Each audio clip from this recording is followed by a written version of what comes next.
विंध्य प्रदेश के यदि बात की जाए तो आज के युवन में यह विंध्य प्रदेश के प्रति एक जिज्ञासा है। जिज्ञासा यह बात के है कि आखिर ये विंध्य प्रदेश के मांग जो इस समय कुछ लोगन के द्वारा, कुछ नेतन के द्वारा, कुछ विधायकन के द्वारा, पत्रकारन के द्वारा ये विंध्य प्रदेश के जिक्र बे किन जाते हैं। वो जिक्र भर नहीं, यह विंध्य प्रदेश कब रहा, कब बना, कब एकर उदय भा, कब एकर अस्त भा, ओकर सलगी जानकारी अपना का एमपी संदेश न्यूज़ 24 पहले दे चुका है। और हमारे साथ वह जानकारी के जनक जो हमार पूजनीय परम सम्मानीय जयराम शुक्ल वरिष्ठ पत्रकार भैया जो हैं हमारे साथ लगातार जो हैं ये पूरे बात में चर्चा होत रहा थी। अब एक बड़ा भागीरथी प्रयास जारी भा है कि विंध्य के सीमांकन की बात हो रही है। सीमांकन मतलब कि ये सीमा आखिर कहाँ कहाँ रही और पुरान दौर और आज के दौर में लोगन के रुख का है, का उनके लगे एक जानकारी है या वो विंध्य में विंध्य के जैसा सीमा की बात होती तो रीवा और शहडोल संभाग के जिक्र होते, किंतु पन्ना, छतरपुर, बुंदेलखंड एका लोग जिक्रों तक नहीं करता है, जबकि ऐसा नहीं है। यह एक बड़ा हिस्सा रहा और बिना एक अगले विंध्य की कल्पना नहीं की जा सके। एक खितिर जो है अपना के द्वारा एक बुंदेलखंड यात्रा के रूप में एक यात्रा की गए, जो बुंदेलखंड के हिस्सा जो विंध्य में सम्मिलित रहे वो हिस्सन के अपना दौरा करें तो का चीज़ निकल के सामने आई, लोगन के का मत सामने आवा या फिर वहाँ के का जमीनी हकीकत का। भाई जी, तो विंध्य प्रदेश के सीमा का लेके भ्रम न हो चाहिए जी। सुनिश्चित रहा 1 नवंबर 1956 से पहले जो भूगोल रहा विंध्य प्रदेश के वो है विंध्य प्रदेश है, और ओखे बिना विंध्य प्रदेश के बने के कोनो अर्थ नहीं है और बने की कोनो संभावना नहीं है। जो असली बात है वह यह बात है कि जितने जनप्रतिनिधि लोग हाँ उधड़ा ना विंध्य प्रदेश विंध्य प्रदेश विंध्य प्रदेश बनावे के नाम ना, दरअसल उनका मालूम हो चाहिए कि यह विंध्य प्रदेश के आत्मा बसत कहाँ है। हम हमेशा यह कही थे कि विंध्य प्रदेश के गर्भनाल बुंदेलखंड में गड़ी है। नौगांव में 13 मार्च 1948 में बुंदेलखंड के 34 रियासतन के राजा इकट्ठा हुए। देश के कैबिनेट सेक्रेटरी बीपी मेनन वहाँ पहुँचे, जो पूरे देश भर के देसी रियासतन का जोड़ के भारत के संग में विलय करे के अभिमान में निकले रहे। तो नौगांव में ठीक वह बंगला में रुके हैं जौने माँ पॉलिटिकल एजेंट रहा और जौन बुंदेलखंड और बघेलखंड के प्रशासन जौने के हाथ में रहा। यानी कि आज़ादी के पहले तक जो सत्ता संचालन के सूत्र रहा बुंदेलखंड के और बघेलखंड के वो नौगांव से रहा। पॉलिटिकल एजेंट नौगांव में बैठे थे। तो वह बंगला में बैठ के बीपी मेनन साहब के सामने 34 रियासत छोट रियासत रही, 34 रियासत के प्रतिनिधि वहाँ इकट्ठा हुए। जैसे ही आंदोलन करे वाले की यह नहीं मालूम हुई कि जो जशो नागौर और मतलब सतना नदी के पश्चिम के छोटी छोटी रियासत रही हैं, ये बुंदेलखंड के हिस्सा रही, रीवा राज्य के हिस्सा नहीं रही। तो इन सब रियासतन का मिलाए के 34 रियासतन का मिलाए के एक राज्य की कल्पना की गई और सब सर्वसम्मति से ओखर नाम विंध्य प्रदेश रखे। कहाँ? नौगांव में। नौगांव कहाँ है? जो उन्हें का अपना बुंदेलखंड कही थे। तो जब विंध्य प्रदेश के बुनियाद वहाँ तब तक रीवा राज्य के कोनो भूमिका नहीं रही जी। 34 रियासतों ने रियासत मिल के विंध्य प्रदेश बन गई। एक ही बाद रीवा राज्य के राजा से यह अप्रोच कीनगा कि आप इस राज्य में आप अपने आप को सम्मिलियन करिए।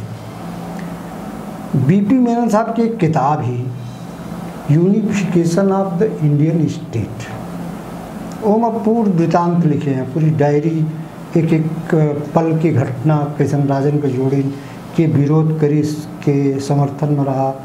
तो बीपी मेनन साहब खुद ये लिखे हैं कि 1 महीना तक रीवा के राजा यानी कि वो समय मार्तंड सिंह रहे जी बिंद प्रदेश में शामिल हो में आनाकानी करते हैं। उनका शामिल हो में 1 महीना लगा। अंततः यह शर्त में शामिल हुए कि राज्य प्रमुख उनका बनवा दी, यानी कि जो राज्यपाल की हैसियत थी वह रीवा के राजा का दिन गई। फिर चूँकि पन्ना दूसरी बड़ी रियासत रही है, स्टेट रहा है बिंद प्रदेश में, तो फिर ओके साथ लगे हाथ यह तय भा कि उपराज प्रमुख पन्ना के राजा रहे हैं। तो यानी एक ऐसी व्यवस्था बनी शुरुआत में कि ओकर 2 मंत्री परिषद रही हैं। एक मंत्री परिषद रही रीवा राज्य के, चूँकि वो बड़ा स्टेट रहा, और एक मंत्री परिषद रही वो 34 बुंदेलखंड खंड की यूनियन के। तो कुछ समय खातिर वहाँ राम सहाय तिवारी बुंदेलखंड वाले हिस्सा के यूनियन के मुख्यमंत्री रहे, लेकिन उस समय प्रधानमंत्री कहा जाता रहा। प्रधानमंत्री रहे और इधर कई कप्तान अवधेश प्रताप सिंह रहे।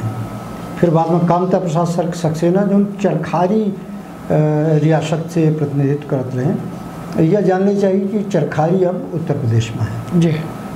1950 से पहले और 48 के बीच में चरखारी बिंद प्रदेश में रहा, यह जानकारी होना चाहिए जी।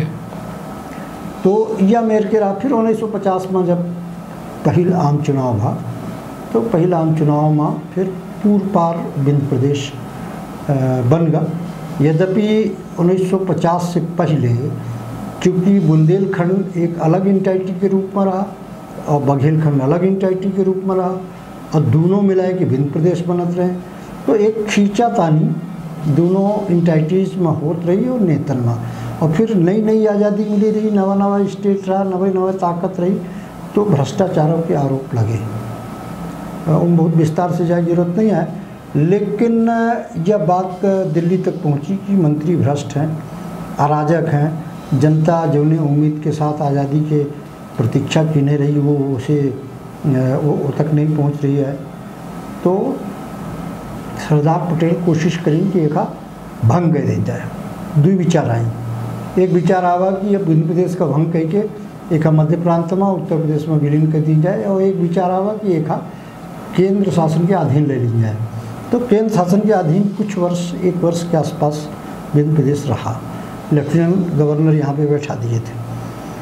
तो एक के बाद आंदोलन चला, जो ने आंदोलन के बाद करत हैं वो या नई पीढ़ी को मालूम हो चाहिए। वो 1956 के विलीनीकरण के आंदोलन न हो, वह 1950 में जब सरदार पटेल बिंद प्रदेश का भंग करे के मंशा बनाई या अंडरटेक यूनियन गवर्नमेंट के अधीन लेके योजना बनाई, उसके खिलाफ आंदोलन चला। और तब समाजवादी बड़ा आंदोलन करी, तो वो माँ और 3 युवा शहीद हुए। गंगा जी चिंताली पुलिस गोली चलाई, मारे गए। और वह समय समाजवादी के 3 बड़े नेता रहे समाज सोशलिस्ट पार्टी के। एक थे डॉक्टर राम मनोहर लोहिया, एक थे जयप्रकाश नारायण, और एक थे अशोक मेहता। इन लोग यह मुद्दा का कि बिंद प्रदेश के जनता के आकांक्षा का दबावा जा रहा, गोली और लाठी से दमन किया जा रहा। देश नहीं पूरे दुनिया से अपील की, वह अपील उनकर हमारे पास इत्तेफाक से मिली। तो पूरी दुनिया से ये अपील करें कि बिंद प्रदेश का जो पहले से सामंती जुल्म झेलत रहा, जो पहले से इतना गरीब रहा, लोग विषमता में जियत रहे वहाँ के, तो अब कांग्रेस पार्टी वह सामंती युग का आगे बढ़ा रही और जनता के आकांक्षा के खिलाफ भंग करने की कोशिश करी। ये हुआ। फिर 1950 में चुनाव में और शंभूनाथ जी उसके मुख्यमंत्री हुई गए। एक बड़ी बात जो समझे चाहिए कि बिंद प्रदेश, जैसा कि हम कही थे कि बिंद प्रदेश के मतलब वो 34 रियासत आई जो बुंदेलखंड की आई, जौने का नेता लोग नहीं जाने। मतलब हमारा आज नेता उधड़ाई के इंदौर चले जाता, भोपाल चले जाता, रायपुर चले जाता, वहाँ मोहल्ला समिति बनाए रहे बिंद प्रदेश के। अरे इंदौर के मोहल्ला समिति तो आज बिंद प्रदेश थोड़ी ना बनाई। बिंद प्रदेश तो दतिया के लोग बने हैं, बिंद प्रदेश तो छतरपुर टीकमगढ़ के लोग बने हैं, नौगांव के लोग बने हैं। तो रायपुर के हुआ तेलीबंधा के मोहल्ला कमेटी थोड़ी ना बिंद प्रदेश बनाई कि भोपाल के न्यू मार्केट के मोहल्ला कमेटी बनाई। जो बिंद प्रदेश रहा तो एक या सत्यता से मुख मोड़े की कोशिश कर रहे हैं लोग। और हमका यह लागत है कि जे लोग बिंद प्रदेश में बुंदेलखंड का माइनस के बात कह रहे हैं तो बिंद प्रदेश के दुश्मन हैं। और हम तो खुले मुंह कह रही कि ये पॉलिटिकल ब्लैकमेलिंग कह रहे हैं ऐसे लोग, कहे कि उनका मालूम है कि रीवा सीधी सतना शहडोल बिंद प्रदेश ना हो, और बिंद प्रदेश यानी एक राज्य के फुलफिलमेंट जहाँ से होता है तो उखर हो ही नहीं सके। तो ऐसे यह व्यवहारिक रूप से असंभव है जब तक आप टीकमगढ़ का, पन्ना का, छतरपुर का, दतिया का ये में शामिल न की जाई। जो 1956 से पहले के बिंद प्रदेश रहा तब तक बिंद प्रदेश की कल्पना नहीं की जा सके।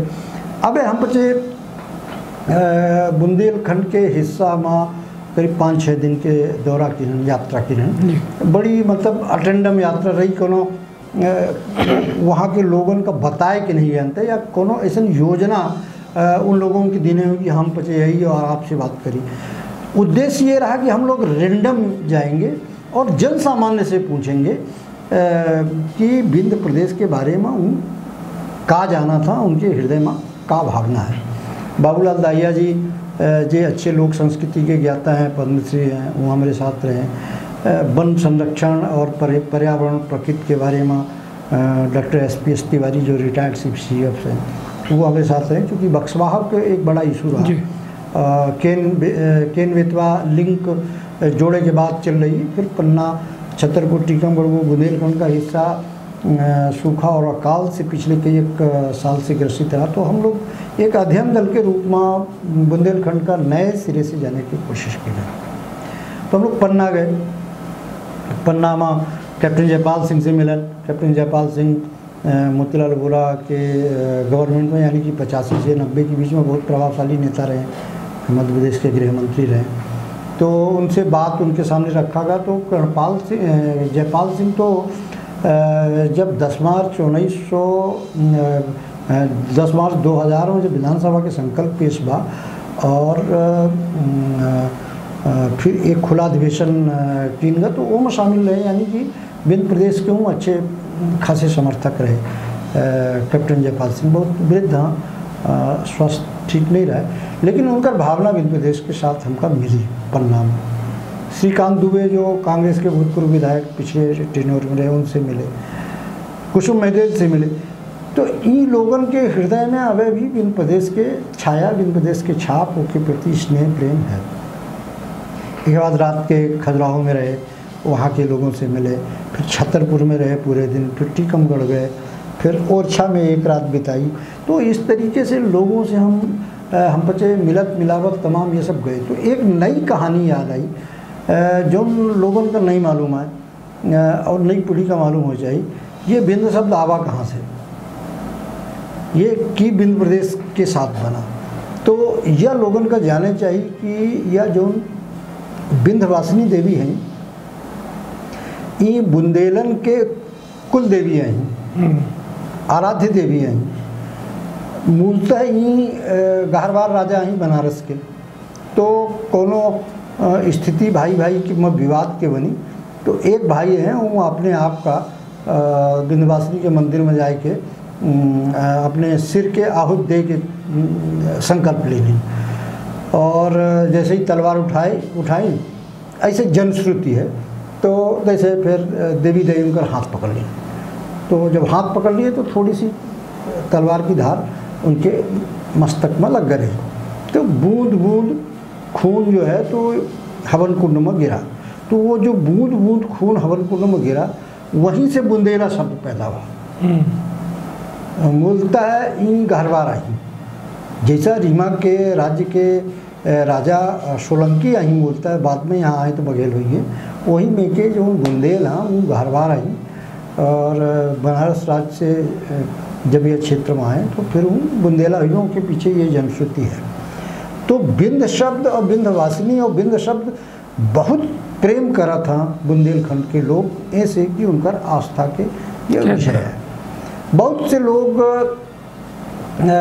बिंद प्रदेश का मतलब ये पॉलिटिकल साजिश, एक राजनीतिक षड्यंत्र है।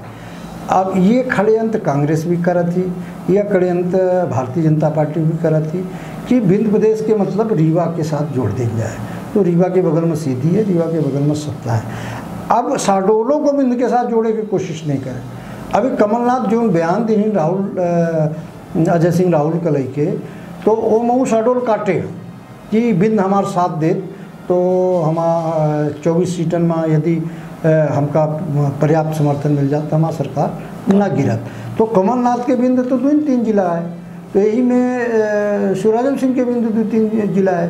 तो यह एक राजनीतिक साजिश यहाँ के क्षेत्र के कद घटावे के नेता हो रही है। तो यह नई पीढ़ी का समझे की जरूरत है।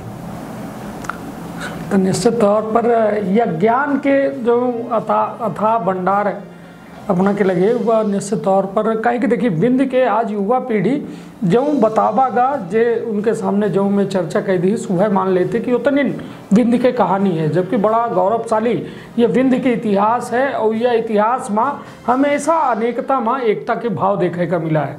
बड़ी अच्छी खासी जनसंख्या के साथ साथ अपार खनिज भंडार के जो कहा जाए प्रचुर मात्रा ये विंध्य में रहा, किंतु हालात यह कि साजिश से मकाम है। हम यह अपना से यह विशेष पूछब कहें कि अपना बुंदेलखंड गए और हम जो थोक पढ़े हैं वो अपना के सानिध्य में रहन, तो हमका जानकारी मिली कि वो दौर में बुंदेलखंड के साजिश के चलते या फिर कहा जाए कि उनका मन कहों से टूट और यह विंध्य नहीं ऐसा के विलय भा। उसके पीछे की कहानी है कि देखिए कांग्रेस के अपार समर्थन पहले चुनाव में मिला और यह चीज़ का सीधी के लोगों का, सिगरौली के लोगों का जान के गर्वान्वित हो चाहिए कि पूरे देश में जहाँ कांग्रेस के आंधी चलत रही, बड़ेवर चलत रही, नेहरू जैसा देवी देवता आसों, यह सीधी में इतनी जन चेतना पैदा कर दी सोशलिस्ट पार्टी के लोग कि सीधी में 1 सीट कांग्रेस नहीं जीत, ना पार्लियामेंट में और ना विधानसभा में। सिगरौली तो अब अलग हुई, पहले एक हिस्सा रहा। सुमित्रा खैरवारी ने वहाँ से जनजाति वर्ग के जीती, जो उनका लोहिया फिर राष्ट्रपति के चुनाव लड़ाई, राष्ट्रपति के उम्मीदवार खड़ा करे। तो सीधी हमारे देश के सबसे चेतना संपन्न क्षेत्र रहा है 1950 में, अब अभिनव है। सीधी इतना सीध नहीं है जितना लोग कहा था। उनके अंदर में सीधी के लोगन के अंदर में एक बहुत जीनियसनेस है, माने मेधावीपन है। वो सरल सहज भले रहे हैं। अब जैसे हम सांस्कृतिक रूप में हम देख रहे हैं कितने बड़े आयोजन कर रहे हैं, मतलब विश्व में चर्चा है सीधी के रंग कर्म के। तो मतलब ऐसा नहीं है, तो वो राजनीतिक और चेतना यहाँ